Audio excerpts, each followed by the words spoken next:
Akulturasi kebudayaan Nusantara dan Hindu-Buddha. Akulturasi kebudayaan adalah proses percampuran antara unsur-unsur kebudayaan yang satu dengan kebudayaan yang lain, sehingga membentuk kebudayaan baru yang masih tampak kepribadian atau ciri khas dari kebudayaan-kebudayaan asli pembentuknya. Untuk dapat berakulturasi, masing-masing kebudayaan yang digabungkan harus seimbang. Ilustrasi dari akulturasi budaya A tambah budaya B adalah budaya AB. Beda dengan asimilasi, budaya A ditambah budaya B menghasilkan budaya C yang tidak lagi mengandung unsur budaya A dan budaya B. Hasil akulturasi budaya Nusantara dengan Hindu-Buddha, contohnya adalah seni bangunan atau arsitektur. Bangunan yang megah, patung-patung perwujudan dewa atau Buddha, serta bagian-bagian candi dan stupa adalah unsur-unsur dari India. Bentuk candi-candi di Indonesia pada hakikatnya adalah punden berundak-undak yang merupakan unsur Indonesia asli. Punden berundak sebagai penggambaran dari alam semesta yang bertingkat-tingkat. Tingkat paling atas adalah tempat persemayaman roh nenek moyang. Candi Borobudur merupakan salah satu contoh dari bentuk akulturasi seni bangunan ini. Candi menggambarkan hubungan makrokosmos atau alam semesta yang dibagi menjadi 3 bagian. Yang pertama adalah alam bawah, tempat manusia yang masih mempunyai nafsu. Pada Candi Buddha itu disebut Kamadhatu. Pada Candi Hindu disebut Burloka. Yang kedua adalah alam antara, tempat manusia telah meninggalkan keduniawian dan dalam keadaan suci menemui Tuhannya. Dalam Candi Buddha disebut Rupadhatu, dalam Candi Hindu disebut Buvarloka.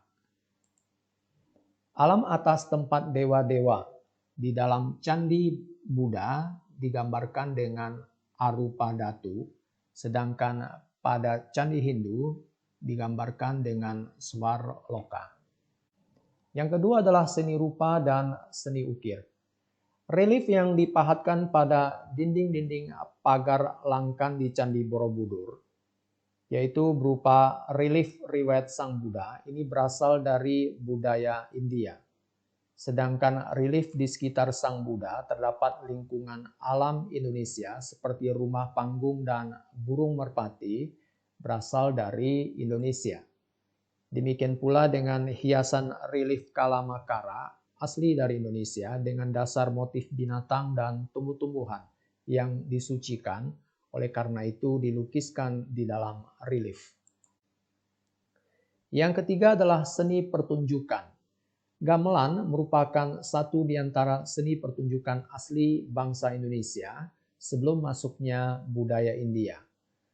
Selama waktu berabad-abad, gamelan juga mengalami perkembangan dengan masuknya unsur-unsur budaya baru, baik dalam bentuk dan kualitas gamelan yang bervariasi.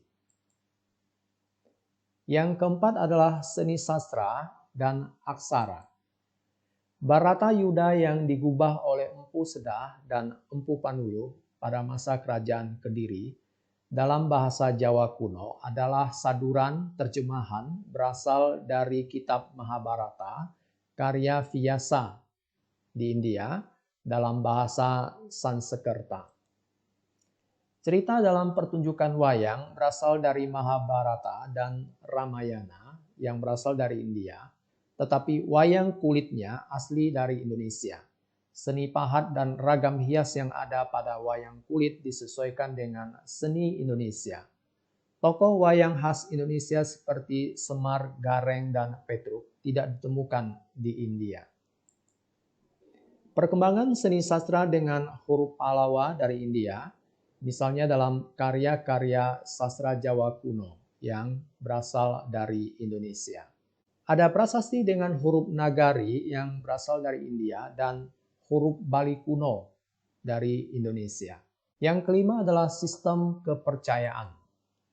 Fungsi candi atau kuil di India adalah sebagai tempat pemujaan, Tetapi di Indonesia, di samping sebagai tempat pemujaan, candi juga sebagai makam raja atau untuk menyimpan abu jenazah raja yang telah meninggal.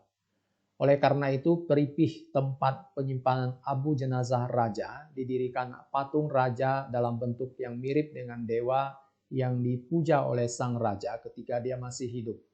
Ini jelas merupakan perpaduan antara fungsi candi di India dengan tradisi pemakaman dan pemujaan roh nenek moyang di Indonesia.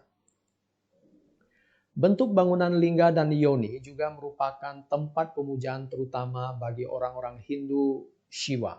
Lingga adalah lambang dewa Shiva sendiri. Secara filosofis, lingga dan yoni adalah lambang kesuburan dan lambang kemakmuran.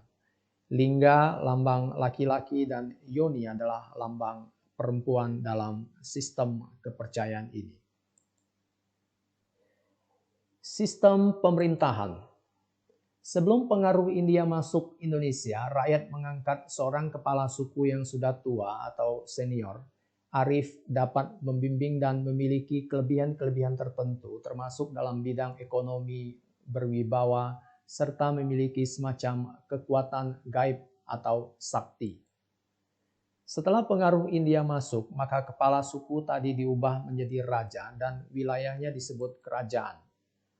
Salah satu bukti akulturasi dalam bidang pemerintahan, misalnya seorang raja harus berwibawa dan dipandang memiliki kekuatan gaib dan dianggap sebagai dewa. Raja kemudian disembah dan bila sudah meninggal, rohnya dipuja-puja.